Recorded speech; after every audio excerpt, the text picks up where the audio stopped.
Selfie পরিবহন এসে বেপরোয়া পরিবহন দেখেন রোড কোথায় আর গাড়িটা এসে পড়ছে কোথায় দেখেন এর ড্রাইভারটা নিবে কে।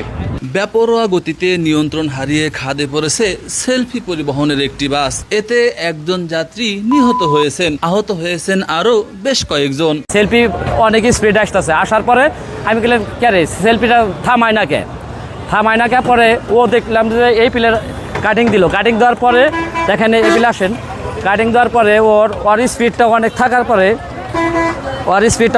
পরে ও ওর চাকাটা এখানে উঠাই দেয়, হয়তো বা চেষ্টা করে যে বলে গাড়িটা এখানে লাগাই দিয়া গাড়িটা থামাবো, কিন্তু থামাইতে পারে নাই কে।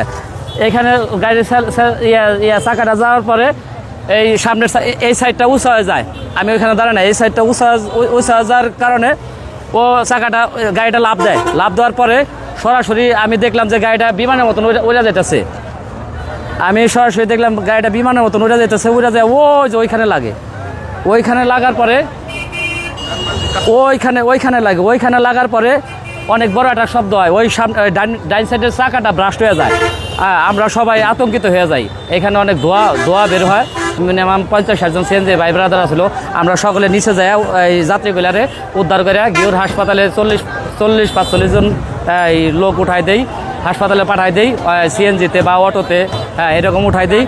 আরও কিছু যেগুলো আশঙ্কাজনক ছিল ওইগুলো আপনার মানিকগঞ্জ পাঠাই দেই। আজ সকালে মানিকগঞ্জের শিবালয় উপজেলার বরঙ্গাইল বাস স্ট্যান্ড এলাকায় ঘটে এই দুর্ঘটনা। নিহত যাত্রী ঘিউর উপজেলার ফুলহারা এলাকার মুনতাজ মিয়ার ছেলে। আমার চাচতো ভাই হলো আপনার সাভারে চাকরি করে, সাভারে ফ্রিজ বানায় এই জায়গায় চাকরি করে। আজকে সকালে বাড়ির থেকে হইলো ঢাকা যাইতেছিল, ঢাকা যাওয়ার পথে টেপরা থেকে গাড়ি তুলছে, ওঠার পরে সেলফি পরিবহন এসে বেপরোয়া পরিবহন দেখেন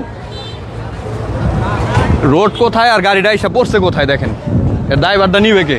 এর আগেও সেলফি পরিবহনের বেপরোয়া গতির কারণে একাধিক দুর্ঘটনার অভিযোগ রয়েছে। গাড়ির ভেতরে প্রশস্ত জায়গা, আরামদায়ক সিট আর বেশি গতির কারণে অনেকেই সময় বাঁচাতে সেলফি পরিবহনে যাতায়াত করেন। বরঙ্গাইল হাইওয়ে থানার ওসি হারুনার রশিদ বলেন, পাটুরিয়া হইতে সেলফি পরিবহনের একটি গাড়ি 25-30 জন যাত্রী নিয়ে ঢাকার উদ্দেশ্যে যাওয়ার পথে ঢাকা আরিচা মহাসড়কের শিবালয় থানাধীন বরঙ্গাইল বাস স্ট্যান্ডে গাড়িটির সামনের চাকা ব্রাস্ট হয়ে নিয়ন্ত্রণ হারিয়ে পাশের খাদে পড়ে যায়।